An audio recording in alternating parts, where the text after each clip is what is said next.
கர்த்தருடைய மகா பரிசுத்தத்துக்கு சோத்திரமும் மகிமையும் உண்டாவதாக. கர்த்தர் தந்தருள்னு இந்த புதிய நாளுக்காய் கூட அவருக்கு சோத்திரமும் மகிமையும் செலுத்த கடமைப்பட்டுள்ளோம். இந்த நாளில் கூட தேவன் தியானிக்கும்படியாக கொடுக்கப்பட்ட நபர் மார்க்கு. புதிய ஏற்பாட்டில் மார்க் ஒரு முக்கியமான நபர். அவர் மார்க் நற்செய்தியை எழுதியவர் மட்டுமல்லாமல் ஆரம்ப கால கிறிஸ்துவ சபையில் குறிப்பிடத்தக்க பங்கு வகித்து வந்தாராம். அவரை பற்றி விரிவான ஆய்வை பார்க்கலாம். இவரோட பின்னணி பார்த்தோம்னா, இவருக்கு யோவான், மார்க் என்ற இரு பெயர்கள் இருந்தன. யோவான் என்பது எபிரேய பெயர், மார்க் என்பது லத்தீன் பெயர் ஆகும். இவரோட குடும்பம் இவரது தாயார் பெயர் மரியாள். எருசலேமில் இருந்து இவர்களது வீடு ஆரம்ப கால விசுவாசிகள் கூடும் இடமாகவும் பேதுரு சிறையில் இருந்து விடுதலையான போது சென்ற இடமாகவும் இருந்தது. அப்போஸ்தலர் 12:12 பார்க்கும்போது இந்த காரியங்களை குறித்து கூறப்பட்டுள்ளது. இவர்களோட வீடு தான் ஆரம்ப கால விசுவாசிகள் கூடும் இடமாக இருந்ததாம். இவரோட உறவினர், இவர் பர்னபாஸின் நெருங்கிய உறவினர் ஆவார். ஸோ இந்த மார்க் வெறும் மார்க்கு சுவிசேஷம் மட்டும் எழுதினவரனால இவர் முக்கியமான நபர் அல்ல. இவர் ஆரம்ப கால சபையில் முக்கியமான பங்கை வகித்து வந்ததுனால தான் இவர் முக்கியமான நபர் ஆவார். இவரோட தாயார் பற்றின மரியாள், அவங்களோட வீடே ஆரம்ப கால விசுவாசிகள் கூடும் இடமாக மாற்றப்பட்டதா. பேதுரு சிறையில் இருந்து விடுதலை ஆன பொழுது அவங்க வீட்டுக்கு தான் சென்று தன்னுடைய ஊழியத்தை ஊழியத்தை செய்ததை பார்க்க முடிகிறது. இந்த ஊழிய பயணம் மற்றும் சவால்கள் பார்க்கும்போது, இவர் முதல் பயணமாக பவுல் மற்றும் பர்னபாஸ் தங்களது முதல் ஊழிய பயணத்தை தொடங்கிய போது மார்க் அவர்களுக்கு உதவியாளராக சென்றாராம். அப்போஸ்தலர் 13:5 பார்க்கும்போது, இந்த பர்னபாஸும் பவுலும் தன்னுடைய ஊழியத்தை தொடங்கிய போது இவர் மார்க் அவர்களுக்கு உதவியாக சென்றாராம். பின்வாங்குதல். ஆனால் பாப்போம் என்ற இடத்தில் அவர் திரும்பி சென்று விட்டார். இது பவுலுக்கு மிகுந்த ஏமாற்றத்தை அளித்தது. அவர் கொஞ்சம் ஆரம்பத்தில் கொஞ்சம் பின்வாங்கிட்டார். இந்த பாப்போம் என்ற இடத்தில் போன பொழுது அவர்கள் 2 பேரையும் விட்டுவிட்டு இவர் பின்வாங்கி திரும்பி சென்றதாக குறிப்பிடப்படுகிறது. பிரிவு 2ஆம் பயணத்தின் போது மார்க்குவை அழைத்து செல்வதில் பவுலுக்கும் பர்னபாஸுக்கும் இடையே கடுமையான வாக்குவாதம் ஏற்பட்டது. இருவரும் பிரிந்தனர். பர்னபாஸ் மார்க்குவை அழைத்து கொண்டு சைப்ரஸ் என்ற ஒரு இடத்திற்கு சென்றார் என்று பார்க்க முடிகிறது. ஸோ இவர் ஆரம்பத்தில் இந்த பவுலும் பர்னபாஸும் போகும்போது அவரோட போய் பாதியில் பின்வாங்கி வந்ததுனால இரண்டாம் தரையாக பயணித்த போது இவர்கள் இடையே பவுலும் பர்னபாஸ் இடையே இந்த மார்க்கை அழைத்து கொண்டு போவதை குறித்து வாக்குவாதம் ஏற்பட்டு கடுமையான வாக்குவாதத்தினால 2 பேரும் பிரிஞ்சாங்களாம். அப்போ இந்த பர்னபாஸ் மார்க்குவை அழைத்து சென்றதை நம்ம பார்க்க முடிகிறது. இவர் மார்க்கு மனமாற்றமும் மீட்டெடுப்பும் பார்க்கும்போது பவுலுடன் சமரசம். பிற்காலத்தில் மார்க்கு தனது ஊழியத்தில் மீண்டும் வைராக்கியம் காட்டினார். பவுல் தனது சிறையிருப்பின் பொழுது மார்க்குவை உன்னோடு அழைத்து கொண்டு வா, அவன் ஊழியத்திற்கு எனக்கு பிரயோஜனமானான் என்று எழுதினாராம். 2 தீமோத்தேயர் 4:11 பார்க்கும்போது இதே மார்க்கு பின்வாங்கி போயிட்டாரு என்ற கடுமையான வாக்குவாதம் பண்ணி கசப்பு ஏற்பட்ட பவுல் அதே பவுல் இந்த மார்க்குவோடு ஊழியத்தின் வைராக்கியத்தை காட்டின பொழுது அவர் சிறையில் இருந்த பொழுது அவர் சொல்கிறாராம், மார்க்குவை உன்னோடு அழைத்து கொண்டு வா, அவனின் ஊழியத்திற்கு பிரயோஜனமாக இருப்பான் என்று அதே பவுல் சொல்வதை நம்ம பார்க்க முடிகிறது. பேதுருவின் தொடர்பு. மார்க் அப்போஸ்தலனாகிய பேதுருக்கு மிகவும் நெருக்கமானவர். நம்ம பார்த்தோம் இல்லையா, பேதுரு சிறையில் இருந்து வந்தபோது அவருடைய வீட்டில் தான் முதல் சபையாக விசுவாசிகள் சபையாக இருந்தது இடத்துல போய் தன்னுடைய சபையை செய்தார் என்று பார்க்க முடிகிறது. ஸோ அதனால பேதுருவும் இவரும் நெருக்கமானவர். பேதுரு இவரை என் மகன் என்று அழைக்கிறாராம். 1 பேதுரு 5:13 பார்க்கும்போது இவர் என் மகன் என்று அழைப்பதை பார்க்க முடிகிறது. பேதுரு கூறிய செய்திகளில் அடிப்படையிலே மார்க் தனது நற்செய்தி நூலை எழுதியதாகவும் கருதப்படுகிறது. இந்த பேதுரு கூறிய செய்திகளினுடைய அடிப்படையில் தான் மார்க் தன்னுடைய நற்செய்தி நூலை எழுதியதாக கருதப்படுகிறதாம். ஸோ இந்த மார்க் நற்செய்தியின் சிறப்பு அம்சங்களை பற்றி பார்க்கும்போது, மார்க் எழுதிய நூல் 4 நற்செய்தி நூல்களில் காலத்தால் முந்தியது மற்றும் மிக சுருக்கமானது ஆகும். அதாவது செயல் வீரர் இயேசு. மார்க் இயேசுவை ஒரு ஊழியக்காரராக மற்றும் செயல் வீரராக சித்தரிக்கிறார். இதில் உடனே என்ற வார்த்தை அடிக்கடி பயன்படுத்தப்படுகிறதை பார்க்க முடிகிறது. அதாவது இந்த மார்க் நற்செய்தி நூலில் பார்க்கணும் 4 காரியங்களாக பிரித்து பார்க்கலாம். முதலாவதாக செயல் வீரர் இயேசு. இவர் இயேசுவை ஒரு ஊழியக்காரராகவும் அவர் செயல் வீரராகவும் அவர் உடனே என்ற வார்த்தைகளை நிறைய பயன்படுத்தி சித்தரித்ததாகவும் பார்க்கப்படுகிறது.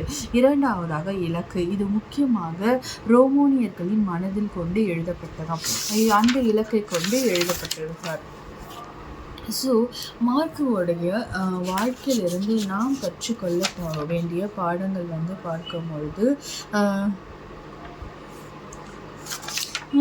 பார்க்கும்பொழுது இவர் ஒரு முறை ஊழியத்தில் தோல்வி அடைந்ததும் அல்லது பின்வாங்கினாலும் தேவனுடைய கிருபையினால் மீண்டும் எழுந்து பெரிய காரியங்களை செய்ய முடியும் என்பதற்கு மார்க்குவின் வாழ்க்கை ஒரு சிறந்த உதாரணமாக கருதப்படுகிறது.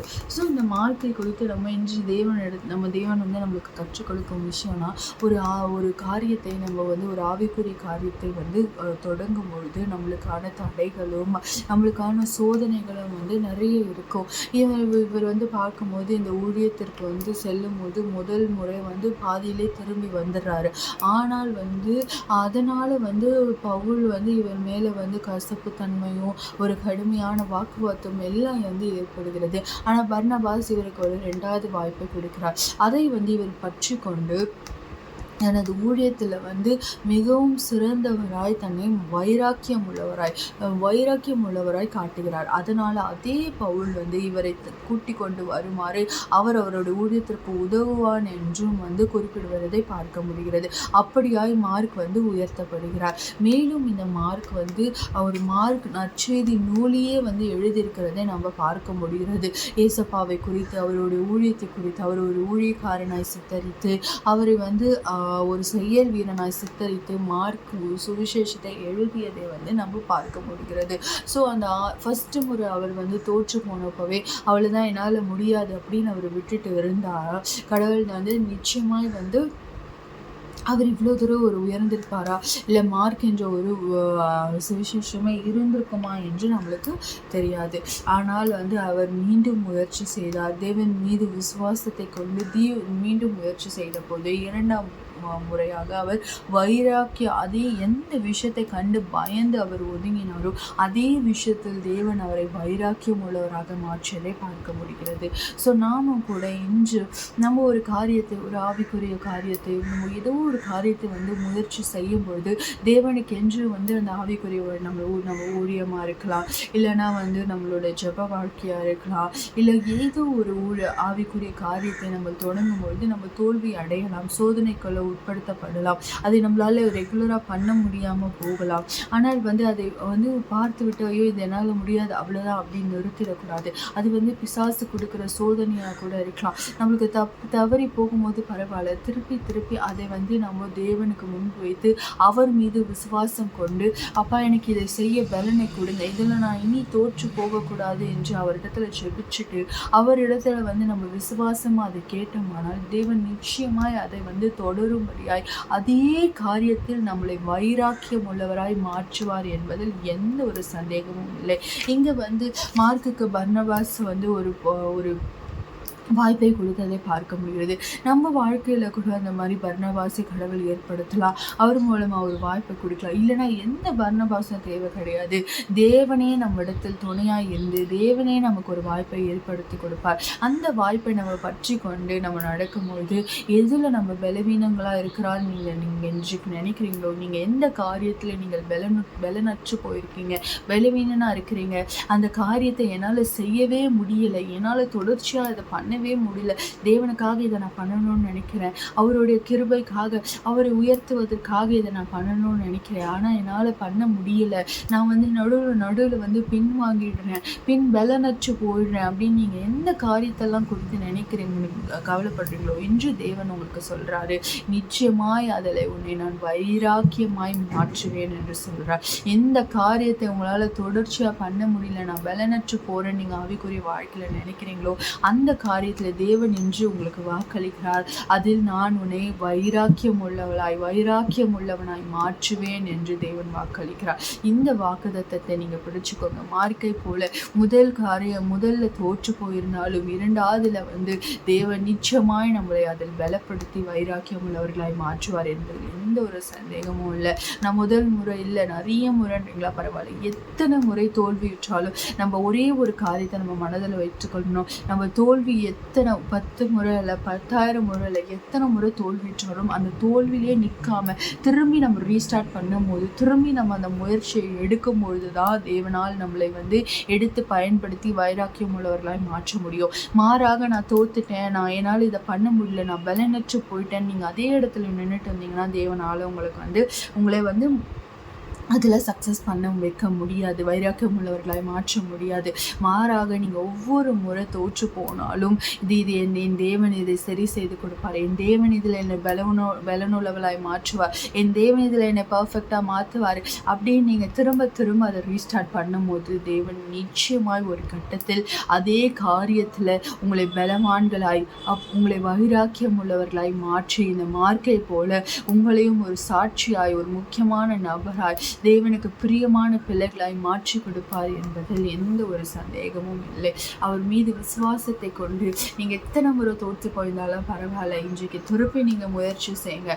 எத்தனை முறை நான் வந்து எதுவானா இருக்கலாம், எந்த ஆவிக்குரிய காரியமானா இருக்கலாம், எந்த கடவுளுக்காக கொடுக்குற காரியமாக கூட இருக்கலாம், கடவுளுக்கான ஊழியத்தையோ அவர் ஜெப வாழ்க்கையோ இல்லை ஏதோ ஒரு காரியத்தை நம்ம தொடங்கி நடுவில் பிசாசோட சோதனைனால நான் விட்டுடுறேன், இல்லை என்னோட சோம்பல்னால விட்டுடுறேன், என்னோட பலவீனத்தினால விட்டுடுறேன்னு நீங்கள் நினைக்கிறீங்களா, திரும்ப ரீஸ்டார்ட் பண்ணுங்க. தேவன் நிச்சயமாக அதில் உங்களை வைராக்கியம் உள்ளவர்களாய் மாற்றுவார். வெறும் வந்து அதை வந்து திருப்பி பண்ணி கொடுப்பாருன்னு தேவன் சொல்லலை, அதில் வைராக்கியம் உள்ளவர்களாய். அப்படின்னா என்ன, எந்த ஒரு சூழ்நிலை வந்தாலும் நம்ம வைராக்கியமாக இருக்கிறாங்கன்னு சொல்கிறோம்ல, நான் இதை பண்ணுவேன் அப்படின்னு வைராக்கியம் உள்ளவர்களாக இருக்கிறாங்க, அவங்க எவ்வளோ வைராக்கியமாக இருக்காங்க பாருங்கள் அப்படின்னு சொல்கிறாங்களா, அந்த மாதிரி தான் தேவன் எந்த சூழ்நிலை வந்தாலும் இதை நான் இன்னைக்கு நான் இது நான் கடவுளுக்கு கொடுக்க வேண்டிய நேரம் இதை நான் கொடுப்பேன் இந்த நாளில் அப்படின்ற வைராக்கியம் உள்ளவர்களாய் உங்களை மாற்றி போடுவார். நீங்கள் எத்தனை முறை முயற்சி செய்து தோற்று போயிருந்தாலும் பரவாயில்ல, இன்றைக்கு நான் சொல்கிறேன், திருப்பி ரீஸ்டார்ட் ஆகேன், திரும்ப நீங்கள் ரீஸ்டார்ட் பண்ணுங்க, திரும்ப தொடருங்க, திரும்ப முயற்சி செய்யுங்க. நிச்சயமாய் தேவன் அதில் உங்களை பலவான்களாய் மாற்றி உங்களை வந்து அதில் வைராக்கியம் உள்ளவர்களாய் மாற்றுவார் என்பது எந்த சந்தேகமும் இல்லை. நிச்சயமாய் சாட்சிகளாய் நிறுத்தப்படுவோம். ஜெபிக்கலாமா? நேற்றும் இன்றும் மாறாத எங்களால் தகப்பனே அப்பா, இதோ இந்த நல்ல வேலைக்காய் கூட ஜெபிக்கிறோம் அப்பா. தகப்பனே, இதோ இந்த காலை பொழுதில் கூட அப்பா இந்த மார்க்கை குறித்து அப்பா நீர் தியானிக்கும்படியாக நீர் பாராட்டின தயவுக்காக இரக்கத்திற்காக நன்றி அப்பா. அதன்படியாய் ராஜா அப்பா இந்த மார்க்கை கொண்டு நீங்கள் எங்கள் வாழ்க்கையில் நீர் அப்பா பேசிய கிருபைக்காக நன்றி தகப்பனே. அப்பா அவரை போல தகப்பனே முதல் முறை அப்பா ஊழியத்திற்கென்று போய் தோற்று இருந்தாலும் அப்பா இரண்டாம் முறை சென்று தகப்பனே அதில் வெற்றி கொண்டு அப்பா வைராக்கியம் உள்ளவராய் உடைய ஊழியத்தில் வைராக்கியம் உள்ளவராய் வாழ அப்பா இருந்ததை எங்களால் பார்க்க முடிகிறது அப்பா. நாங்களும் கூட அப்பா இதோ ராஜா இதை கேட்கிற ஒவ்வொருத்தரும் கூட அப்பா நீர் தொட்டு ஆசீர்வதிங்க அப்பா. நாங்கள் எதில் பலனற்று போயிருக்கிறோமோ அப்பா, எதில் நாங்கள் பலவீனங்களாய் இருக்கிறோமோ அப்பா, அதில் அப்பா நாங்கள் பலவான்களாய் மாற்றப்பட கிருபை பாராட்டுங்க. எந்த ஒரு காரியம் அப்பா, எந்த ஒரு ஆவிக்குரிய காரியம் எங்களால் முடியாது என்று நாங்கள் பலவீனர்களாய் அப்பா நாங்கள் அப்பா அதில் விட்டு அப்பா தோற்று போகிறோம் அப்பா, அதை நாங்கள் இன்று கூட அப்பா தகப்பனே அப்பா நாங்கள் மீண்டுமா இதை முயற்சியை நாங்கள் தொடங்குகிறோம் அப்பா. அப்பா எங்களோட பலத்தினால் அல்ல, எங்களோட சுயத்தினால் அல்ல, என் தேவனுடைய கிருபையினாலும் அப்பா உம்மை நாங்கள் விசுவாசிக்கிற விசுவாசத்தினாலும் அப்பா உம்மை நாங்கள் முன் வைத்து ராஜா அந்த காரியத்தை மீண்டுமாய் தொடங்குகிறோம் அப்பா. அதில் நாங்கள் ஒரு பொழுதும் ஒருபோதும் அப்பா தோல்வி அடையாதபடி என் தேவன் அதில் அப்பா எங்களை பலவான்களாய், எங்களை நீர் அப்பா ராஜா வைராக்கியம் உள்ளவர்களாய், மார்க்கை போல வைராக்கியம் உள்ளவர்களாய் நீர் மாற்றி தரப்போகிறீர். அதற்காய் நன்றி. அதன் மூலம் அப்பா உமக்கு சாட்சியாய் நாங்கள் நிற்கவும் அப்பா, உண்மையில் நாங்கள் விசேஷித்தவர்களாய் தெரியப்படுவோம் நீர் கிருபை பாராட்ட போகிறீர். நன்றி அப்பா. எத்தனையோ முறை தோற்று போயிருக்கலாம் அப்பா, ஆனால் இந்த முறை நாங்கள் முயற்சி செய்யும் போது எங்களுடைய பலத்தை சார்ந்து அல்லாமல் என் தேவனுடைய பலத்தை அப்பா, என் தேவனுடைய கிருபையும் தயவையும் சார்ந்து நாங்கள் அப்பா முயற்சி செய்கிறோம். அப்படியாய் நாங்கள் முயற்சி செய்யும் பொழுது நாங்கள் ஒருபொழுதும் தோற்று போவதில்லை ராஜா, பின்வாங்கப்படுவதில்லை அப்பா. மாறாக அதிலே நாங்கள் பலவான்களாய் வைராக்கியம் உள்ளவர்களாய் மாற்றுப்படுவோம் என்று நாங்கள் விசுவாசிக்கிறோம் அப்பா. அப்பா எங்கள் வாழ்க்கையை முற்றிலுமாய் கரத்தில் ஒப்படைத்து எந்த காரியத்தில் அப்பா பலவான்களாய் அம்மா உங்களுடைய ஆவிக்குரிய வாழ்க்கையில் நாங்கள் இருக்கிறோமோ அந்த காரியத்தை கரத்தில் ஒப்படைக்கிறோம். அதில் நீர் எங்களை பலவான்களாய் வைராக்கியம் உள்ளவர்களாய் மாற்றி தரப்போவதற்காய் நன்றி. நீர் அப்படியாய் செய்ய போவதற்காய் நன்றி அப்பா. நீரே எங்களோடு இருந்து எங்களை வழிநடத்தி ஆசீர்வதித்து பலப்படுத்துங்க. மீட்பெரும் இரட்சகருமாகிய இயேசு கிறிஸ்துவின் ஜெபம் நல்ல பிதாவே, ஆமென்.